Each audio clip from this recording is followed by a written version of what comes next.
ਵਾਹ ਗੁਰੂ ਵਾਹ ਹਮ ਵਾਹ ਹਮ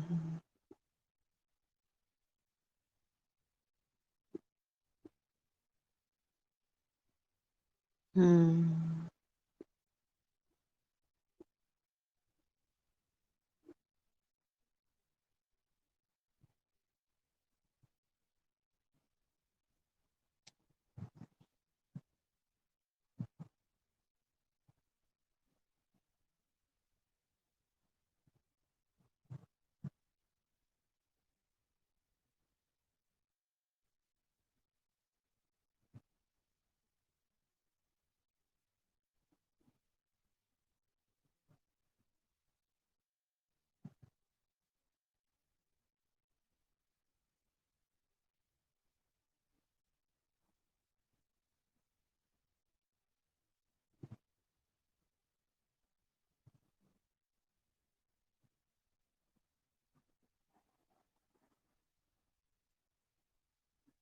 ਗੁਰਮੁਖ ਪਿਆਰਿਓ, ਇੱਥੇ ਜਦੋਂ ਸੁਰਤੀ ਨੂੰ ਆਪਾਂ ਪੂਰਾ ਕੰਨਾਂ ਦੇ ਅੰਦਰ ਰੱਖਦੇ ਹਾਂ, ਆਪਣੇ ਆਪ ਇੱਥੇ ਨਾਮ ਦੀ ਖੁਮਾਰੀ ਗੂੰਜਾਂ ਪੈਂਦੀਆਂ ਅੰਦਰ।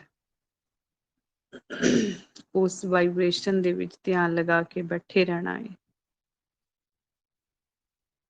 ਅਗਰ ਸ਼ਬਦ ਨੂੰ, ਨਾਮ ਨੂੰ ਸੁਣਦਿਆਂ ਨੀਂਦ ਦੀ ਅਵਸਥਾ ਬਣਦੀ ਹੈ, ਕੁਝ ਦੇਰ ਵਾਸਤੇ ਸਮਾ ਜਾਣਾ ਸੁਣਨ ਵਿੱਚ, ਚਲੇ ਜਾਣਾ ਨੀਂਦ ਵਿੱਚ।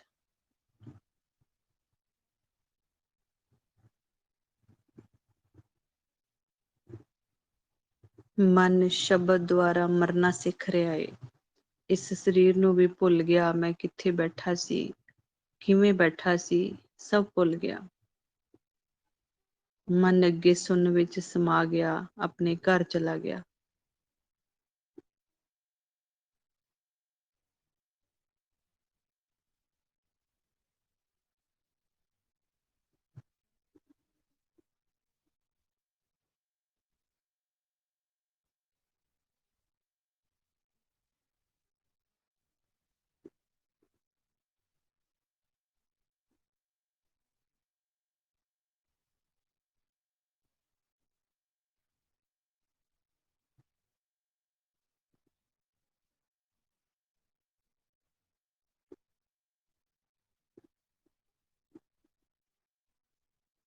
ਜਿੰਨੀ ਦੇਰ ਮਨ ਸੁਣਨ ਵਿੱਚ ਰਿਹਾ, ਉਹ ਸਾਰੇ ਸਵਾਸ ਆਪਣੇ ਨਿਰਗੁਣ ਦੇ ਖਜ਼ਾਨੇ ਵਿੱਚ, ਪਿਤਾ ਦੇ ਖਜ਼ਾਨੇ 'ਚ ਜਮਾ ਹੋ ਰਹੇ ਹੈ। ਵੇਸਟ ਨਹੀਂ ਹੋ ਰਹੇ ਉਹ ਸਵਾਸ ਆਪਣੇ। ਵੇਸਟ ਉਹ ਵਾਲੇ ਸਵਾਸ ਹੁੰਦੇ ਆ ਜਦੋਂ ਆਪਾਂ ਫੁਰਨਿਆਂ ਵਿਚਾਰਾਂ ਦੇ ਵਿੱਚ ਸੌ ਜਾਂਦੇ ਹਾਂ, ਨੀਂਦ ਵਿੱਚ ਚਲੇ ਜਾਂਦੇ ਹਾਂ। ਸਿਮਰਨ ਕਰਕੇ ਜਦੋਂ ਸੁਣਨ ਵਿੱਚ ਮਨ ਗਿਆ, ਨਾਮ ਨੂੰ ਸੁਣਦੇ ਸੁਣਦੇ, ਤੇ ਗੁਰਬਾਣੀ ਗੁਰੂ ਦੱਸ ਰਹੇ ਨੇ ਕਿ ਜਦੋਂ ਮਨ ਇੱਧਰ ਤ੍ਰੈ ਗੁਣਾਂ ਦੇ ਵਿੱਚ ਹੁੰਦਾ, ਉਦੋਂ ਫੁਰਨੇ ਲੈਂਦਾ, ਮੈਲ ਲੱਗਦੀ ਹੈ। ਜਦੋਂ ਸੁਣਨ ਵਿੱਚ ਗਿਆ ਹੋਇਆ, ਚਾਹੇ ਸੁਪਨੇ ਲੈ ਰਿਹਾ, ਉਦੋਂ ਮਨ ਆਪਣੇ ਘਰ ਗਿਆ ਹੋਇਆ। ਗੁਰਬਾਣੀ ਗੁਰੂ ਕੀ ਦੱਸ ਰਹੇ ਨੇ, ਜਾਗਨ ਤੇ ਸੁਪਨਾ ਭਲਾ, ਬਸੀਐ ਪ੍ਰਭ ਕੈ ਸੰਗ। ਮਨ ਉਦੋਂ ਆਪਣੇ ਪਿਤਾ ਦੇ ਸਨਮੁਖ ਗਿਆ ਹੁੰਦਾ ਸੁਣਨ ਵਿੱਚ। ਪਰ ਜਦੋਂ ਤੱਕ ਜਾਗਰਿਤ ਨਹੀਂ ਹੁੰਦਾ, ਉਦੋਂ ਤੱਕ ਕਾਲ ਸਾਡੇ ਮਨ ਨੂੰ ਭਵਸਾਗਰ ਵਿੱਚ ਸੁੱਟ ਦਿੰਦਾ। ਸਾਰੀ ਰਾਤ ਮਨ ਸੁਪਨਿਆਂ ਵਿੱਚ ਦੌੜਾ ਫਿਰਦਾ। ਬੈਠਾ ਮਾਲਕ ਦੇ ਸਨਮੁਖ ਹੈ, ਪਰ ਸੁਰਤੀ ਜਿਹੜੀ ਸਾਡੀ ਉਹ ਭਵਸਾਗਰ ਵਿੱਚ ਸੁੱਟੀ ਹੋਈ ਹੈ ਮਨ ਨੇ, ਕਾਲ ਨੇ। ਜਿਸ ਤਰ੍ਹਾਂ ਦਾ ਸਾਡਾ ਇਹ ਸੂਖਮ ਦ੍ਰਿਸ਼ਟਮਾਨ ਬਾਹਰ ਬੋਡੀ ਸਾਨੂੰ ਨਜ਼ਰ ਆਉਂਦੀ ਹੈ ਨਾ, ਏਦਾਂ ਦਾ ਸੇਮ ਸੂਖਮ ਸਰੀਰ ਹੈ ਜੋ ਨਿਕਲ ਕੇ ਸੁਣਨ ਵਿੱਚ ਜਾਂਦਾ। ਫਿਰ ਉਸ ਸੂਖਮ ਹੈ ਉਹ ਬੋਡੀ।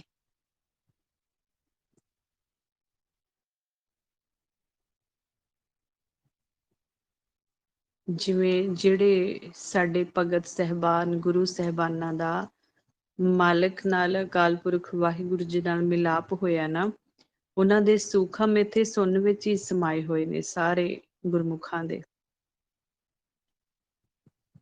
ਸੁਣਨ ਵਿੱਚ ਬੈਠ ਕੇ ਆਪਾਂ ਜਿਹੜੇ ਵੀ ਗੁਰਮੁਖ ਦੇ ਦਰਸ਼ਨ ਕਰਨੇ ਚਾਹੁੰਦੇ ਆ, ਉਹਨਾਂ ਨੂੰ ਜਦੋਂ ਸੁਰਤੀ ਦੁਆਰਾ ਯਾਦ ਕਰਾਂਗੇ ਤੇ ਸਾਨੂੰ ਇੱਥੇ ਉਹ ਦਰਸ਼ਨ ਵੀ ਦੇ ਸਕਦੇ ਆ ਪਿਆਰ ਨਾਲ। ਪਰ ਸਾਨੂੰ ਪਹਿਲਾਂ ਸੁਣਨ ਦਾ ਖੇਡ ਪਤਾ ਹੋਣਾ ਚਾਹੀਦਾ ਹੈ। ਜਦੋਂ ਸਾਡਾ ਮਨ ਖਾਲੀ ਹੋ ਕੇ ਸੁਣਨ ਵਿੱਚ ਜਾਇਆ ਕਰੇਗਾ, ਉਦੋਂ ਇਹ ਕਿਰਪਾ ਮਾਲਕ ਸੁਣਨ ਵਿੱਚ ਬੈਠੇ ਹੋਏ ਬੱਚੇ ਤੇ ਕਰ ਸਕਦੇ ਆ। ਆਪ ਵੀ ਪਿਤਾ ਦਰਸ਼ਨ ਦੇ ਸਕਦੇ ਆ, ਪ੍ਰਕਾਸ਼ ਰੂਪ ਦਰਸ਼ਨ। ਆਪਣੇ ਕਿਸੇ ਗੁਰੂ ਸਾਹਿਬ ਦੇ ਵੀ ਦਰਸ਼ਨ ਹੋ ਸਕਦੇ, ਜਿਨ੍ਹਾਂ ਨੂੰ ਆਪਾਂ ਬਹੁਤ ਪਿਆਰ ਕਰਦੇ ਹਾਂ, ਉਹ ਵੀ ਦਰਸ਼ਨ ਦੇ ਸਕਦੇ ਆ। ਪਰ ਉੱਥੇ ਸਾਨੂੰ ਪਤਾ ਹੋਣਾ ਚਾਹੀਦਾ ਹੈ ਗੁਰਮੁਖ ਪਿਆਰਿਓ, ਕਿ ਜੇ ਤਾਂ ਸਾਡੇ ਅੱਗੇ ਸੁਣਨ ਵਿੱਚੋਂ ਕੋਈ ਕੈਲੰਡਰ, ਕੋਈ ਫੋਟੋ ਆਈ, ਆਕਾਰ ਆਇਆ, ਫਿਰ ਉਹ ਸਹੀ ਨਹੀਂ ਹੈ। ਜੋ ਆਪਾਂ ਭਗਤੀ ਕਰ ਰਹੇ ਹਾਂ ਨਾ, ਉਹ ਸੁਣਨ ਦੀ ਭਗਤੀ ਹੈ, ਸੂਖਮ ਹੈ ਜੋ, ਤੇ ਜੋ ਮਾਲਕ ਨੇ ਸਾਡੇ ਉਹ ਨਿਰਗੁਣ ਨੇ, ਆਕਾਰਾਂ ਵਿੱਚ ਨਹੀਂ ਹੈ, ਨਿਰਾਕਾਰ ਨੇ ਉਹ।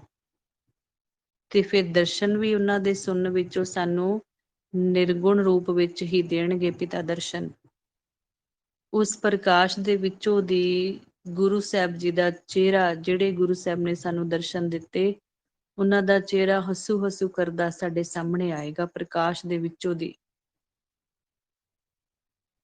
ਉਹ ਕੋਈ ਫੋਟੋ ਨਹੀਂ ਹੋਏਗੀ ਜਿਵੇਂ ਆਪਾਂ ਬਾਹਰੋਂ ਦ੍ਰਿਸ਼ਟਮਾਨ ਫੋਟੋਆਂ ਕੈਲੰਡਰ ਘਰਾਂ ਵਿੱਚ ਲਗਾਏ ਹੋਏ ਨੇ, ਏਦਾਂ ਦੀ ਫੋਟੋ ਨਹੀਂ ਹੋਏਗੀ ਉਹ, ਕਿਉਂਕਿ ਆਕਾਰਾਂ ਦਾ ਤਾਂ ਖੇਡ ਹੀ ਨਹੀਂ ਹੈ ਗੁਰਮੁਖ ਪਿਆਰਿਓ। ਸਾਰਾ ਸੁਣਨ ਦਾ, ਸੂਖਮ ਦਾ ਖੇਡ ਹੈ, ਸਾਰਾ ਅਦਿੱਖ ਦਾ।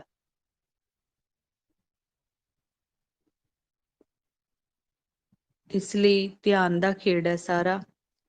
ਜਦੋਂ ਸਾਡਾ ਮਨ ਸੁਣਨ ਚ ਜਾਏਗਾ ਧਿਆਨ ਦੁਆਰਾ, ਜਿਹੜੇ ਵੀ ਪਿਤਾ ਨੂੰ, ਜਿਹੜੇ ਵੀ ਗੁਰੂ ਸਾਹਿਬਾਨ ਨੂੰ ਆਪਾਂ ਮਿਲਣਾ ਚਾਹੁੰਦੇ ਹਾਂ, ਸੁਣਨ ਵਿੱਚ ਬੈਠ ਕੇ ਜਦੋਂ ਪਿਤਾ ਅੱਗੇ ਪੁਕਾਰ ਕਰਾਂਗੇ ਤੇ ਸਾਨੂੰ ਉਹ ਉਸੇ ਰੂਪ ਵਿੱਚ ਮਾਲਕ ਦਰਸ਼ਨ ਦੇ ਸਕਦੇ ਆ। ਗੁਰੂ ਗੋਬਿੰਦ ਸਿੰਘ ਪਾਤਸ਼ਾਹ ਜੀ ਦੇ ਰੂਪ ਵਿੱਚ, ਗੁਰੂ ਨਾਨਕ ਪਾਤਸ਼ਾਹ ਜੀ ਦੇ ਰੂਪ ਵਿੱਚ।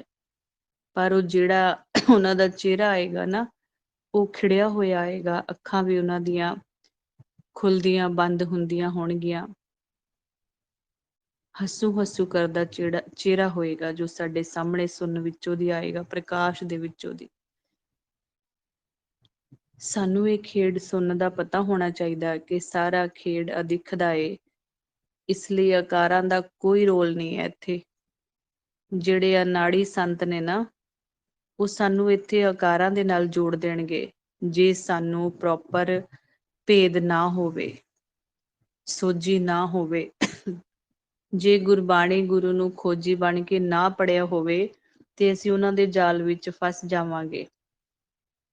ਜੇ ਅਸੀਂ ਉਹਨਾਂ ਨੂੰ ਕਿਹਾ ਕਿ ਤੁਸੀਂ ਗੁਰੂ ਨਾਨਕ ਪਾਤਸ਼ਾਹ ਜੀ ਦੇ ਦਰਸ਼ਨ ਕਰਵਾ ਦਿਓ, ਤੇ ਉਹਨਾਂ ਨੇ ਕਹਿਣਾ ਪਹਿਲਾਂ ਸਿਮਰਨ ਕਰੋ, ਫਿਰ ਤੁਸੀਂ ਧਿਆਨ ਦੁਆਰਾ, ਸੁਰਤੀ ਦੁਆਰਾ ਸਾਹਮਣੇ ਦੇਖੋ, ਔਰ ਉੱਥੇ ਸਾਹਮਣੇ ਗੁਰੂ ਸਾਹਿਬ ਜੀ ਦੀ ਫੋਟੋ ਲੈ ਕੇ ਆਓ ਅੱਖਾਂ ਦੇ ਅੱਗੇ। ਅਗਰ ਸਾਨੂੰ ਸੋਝੀ ਹੋਏਗੀ ਨਾ, ਅਸੀਂ ਉੱਥੇ ਅਲਰਟ ਹੋ ਜਾਾਂਗੇ ਕਿ ਆਕਾਰਾਂ ਦਾ ਤਾਂ ਖੇਡ ਹੀ ਨਹੀਂ ਹੈ, ਅਸੀਂ ਤਾਂ ਨਿਰਾਕਾਰ ਨੂੰ ਮਿਲਣਾ ਚਾਹੁੰਦੇ ਹਾਂ, ਜਿਹਦਾ ਕੋਈ ਆਕਾਰ ਨਹੀਂ ਹੈ, ਜਿਹਨੂੰ ਆਪਾਂ ਰੋਜ਼ ਪੜ੍ਹ ਰਹੇ ਹਾਂ, ਰੂਪ ਨਾ ਰੇਖ ਨਾ ਰੰਗ ਕਿਛ, ਤ੍ਰੈ ਗੁਣ ਤੇ ਪ੍ਰਭ ਭਿੰਨ। ਆਪਾਂ ਤਾਂ ਉਹਨੂੰ ਮਿਲਣ ਵਾਸਤੇ ਚੱਲੇ ਹੋਏ ਹਾਂ। ਫਿਰ ਸਾਨੂੰ ਉੱਥੇ ਪਤਾ ਲੱਗ ਜਾਏਗਾ ਕਿ ਅਨਾੜੀ ਸੰਤ ਹੈ ਇਹ। ਜਿਹੜਾ ਅਸਲ ਸੰਤ ਹੋਏਗਾ ਨਾ, ਉਹ ਸਾਨੂੰ ਆਕਾਰਾਂ ਨਾਲ ਨਹੀਂ ਜੋੜੇਗਾ, ਉਹ ਨਿਰਾਕਾਰ ਨਾਲ, ਸੁਣਨ ਨਾਲ, ਪ੍ਰਕਾਸ਼ ਦੇ ਨਾਲ ਜੋੜੇਗਾ। ਜਿਹੜੀ ਸਾਡੀ ਮੰਜ਼ਿਲ ਹੈ, ਨੂਰ ਹੈ ਜੋ, ਜਿਸ ਨੂੰ ਆਪਾਂ ਪੜ੍ਹਦੇ ਹਾਂ ਕਿ ਜਿੰਨੇ 84 ਲੱਖ ਜੂਨਾਂ ਸੰਸਾਰ ਤੇ ਆਈਆਂ, ਉਸੇ ਨੂਰ ਵਿੱਚੋਂ ਉਹ ਪੈਦਾ ਹੋਈਆਂ ਨੇ।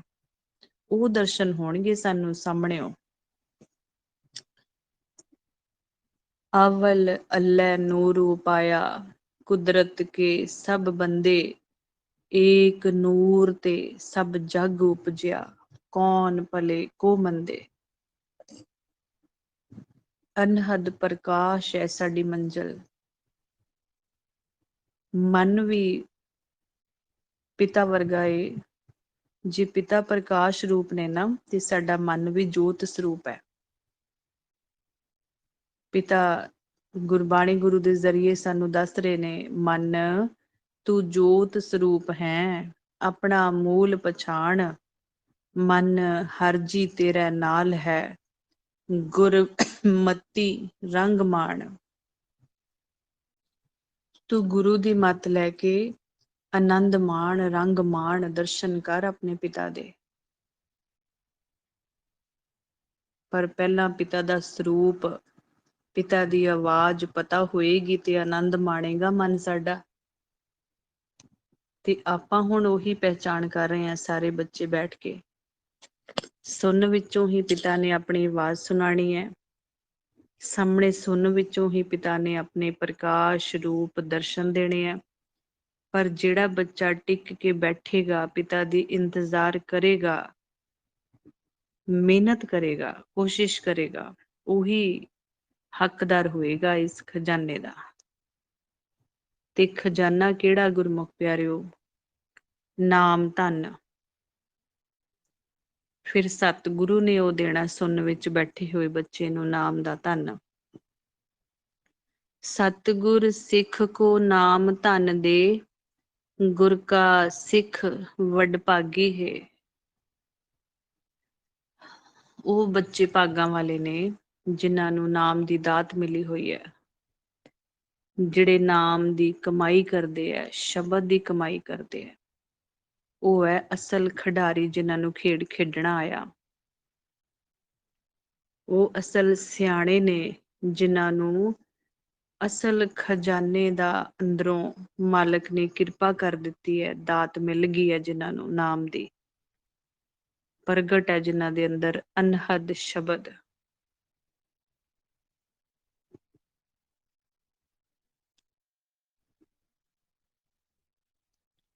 ਲਾਲ ਰੰਗ ਤਿਸ ਕੋ ਲਗਾ, ਜਿਸ ਕੇ ਵਡ ਭਾਗਾ, ਮੈਲਾ ਕਦੇ ਨਾ ਹੋਵਈ, ਨਹਿ ਲਾਗੈ ਦਾਗਾ। ਉਹ ਲਾਲ ਰੰਗ, ਲਾਲ ਸੂਹਾ ਰੰਗ ਉਹਨਾਂ ਨੂੰ ਚੜ੍ਹੇਗਾ ਜਿਹੜੇ ਨਾਮ ਦੇ ਵਿੱਚ ਧਿਆਨ ਲਗਾਣਗੇ। ਮਨ ਉਹਨਾਂ ਦਾ ਸ਼ੁੱਧ ਹੋ ਜਾਏਗਾ, ਨਿਰਮਲ ਹੋ ਜਾਏਗਾ। ਨਾਮ ਦਾ ਰੰਗ ਚੜ੍ਹੇਗਾ ਜਿਨ੍ਹਾਂ ਤੇ।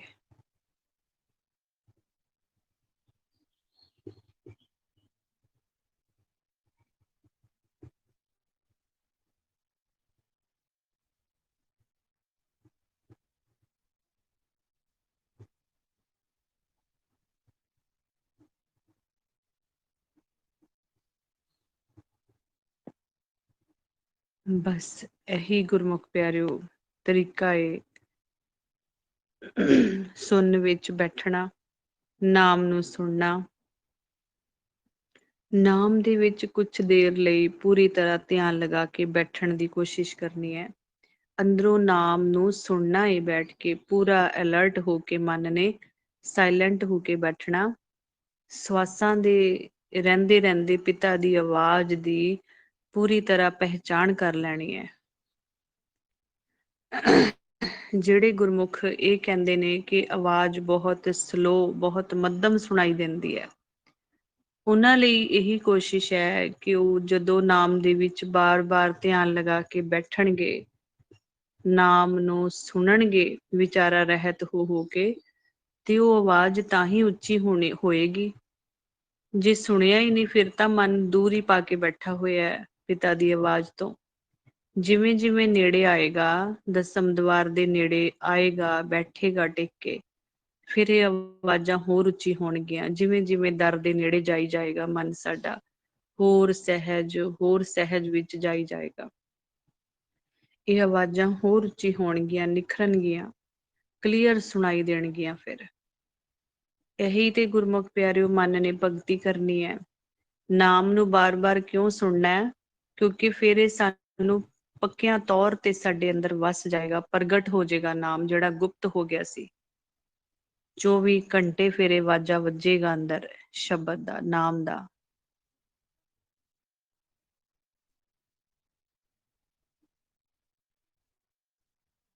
ਉਹਨੂੰ ਸੁਣਨ ਵਾਸਤੇ ਸਿਮਰਨ ਕਰਨਾ ਪੈਣਾ ਪਹਿਲਾਂ। ਮਨ ਤੇ ਲੱਗੀ ਹੋਈ ਵਿਚਾਰਾਂ ਫੁਰਨਿਆਂ ਦੀ ਮੈਲ ਨੂੰ ਪਹਿਲਾਂ ਧੋਣਾ ਪੈਣਾ ਹੈ। ਸੁਣਨ ਵਿੱਚ ਮਨ ਟਿਕ ਕੇ ਤਾਂ ਹੀ ਬੈਠੇਗਾ। ਨਿਸ਼ਾਨੀ ਹੈ ਜਦੋਂ ਸਾਨੂੰ ਕੋਈ ਫੁਰਨਾ ਨਹੀਂ ਆ ਰਿਹਾ, ਪੂਰੀ ਤਰ੍ਹਾਂ ਖੁਮਾਰੀ ਚੜੀ ਹੋਈ ਹੈ, ਉਹ ਹੈ ਨਿਸ਼ਾਨੀ ਮਨ ਦਾ ਸਹਿਜ ਬਣਿਆ ਹੋਇਆ। ਤੇ ਸਹਿਜ ਵਿੱਚੋਂ ਹੀ ਅੱਗੋਂ ਸੁਣ ਵਿੱਚੋਂ ਅੱਗੋਂ ਨਾਮ ਨੂੰ ਪਕੜਨਾ ਹੈ ਮਨ ਨੇ।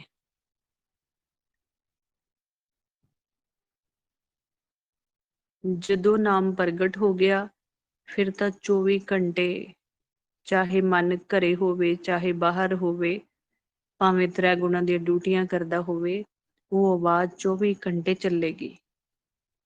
ਪਰ ਜਦੋਂ ਵੀ ਸੁਣਨਾ, ਵਿਚਾਰਾਂ ਰਹਿਤ ਹੋ ਕੇ ਅੰਤਰਗਤ ਹੋ ਕੇ ਉਸ ਨਾਮ ਨੂੰ ਸੁਣਨਾ ਏ। ਅਗਰ ਇੱਕ ਪਾਸੇ ਵਿਚਾਰ ਚੱਲਦੇ ਪਏ ਆ, ਇੱਕ ਪਾਸੇ ਅਨਹਦ ਸ਼ਬਦ ਵੀ ਸੁਣੀ ਜਾ ਰਿਹਾ, ਤੇ ਇਸ ਤਰ੍ਹਾਂ ਹਾਲਤ ਹੁੰਦੀ ਜਿਵੇਂ 2 ਬੇੜੀਆਂ ਵਿੱਚ ਪੈਰ ਰੱਖੇ ਹੋਣ। ਇੱਕ ਕਿਨਾਰੇ ਲੱਗਣਾ, ਇੱਕ ਪਾਸੇ ਲੱਗਣਾ ਨਾ ਆਪਾਂ। ਵਾਹਿਗੁਰੂ ਸ਼ਬਦ ਦਾ ਜਾਪ ਕਰਕੇ ਪਹਿਲਾਂ ਮਨ ਨੂੰ ਟਿਕਾਓ ਵਿੱਚ ਲੈ ਕੇ ਆਣਾ, ਫਿਰ ਨਾਮ ਨੂੰ ਸੁਣਨਾ ਬੈਠ ਬੈਠ ਕੇ। ਸੋ ਗੁਰਮੁਖ ਪਿਆਰਿਓ, ਇਤਨੀ ਹੀ ਸੇਵਾ ਪ੍ਰਵਾਨ ਕਰ ਲੈਣੀ ਜੀ। ਗੁਰਬਾਣੀ ਗੁਰੂ ਦੀ ਵਿਚਾਰ ਕਰਦਿਆਂ, ਸਿਮਰਨ ਅਭਿਆਸ ਕਰਦਿਆਂ ਹੋਈਆਂ ਬੇਅੰਤ ਭੁੱਲਾਂ ਚੁੱਕਾਂ ਗਲਤੀਆਂ, ਮਨ ਦੀਆਂ ਗੈਰ ਹਾਜ਼ਰੀਆਂ ਆਪ ਸੰਗਤ ਅਕਾਲ ਪੁਰਖ ਵਾਹਿਗੁਰੂ ਜੀ ਬਖਸ਼ਣ ਯੋਗ ਹਨ, ਬਖਸ਼ ਲੈਣਾ ਜੀ। ਦੇਹੋ ਸੱਜਣ ਅਸੀਸੜੀਆਂ, ਜਿਉ ਹੋਵੈ ਸਾਹਿਬ ਸਿਉ ਮੇਲ।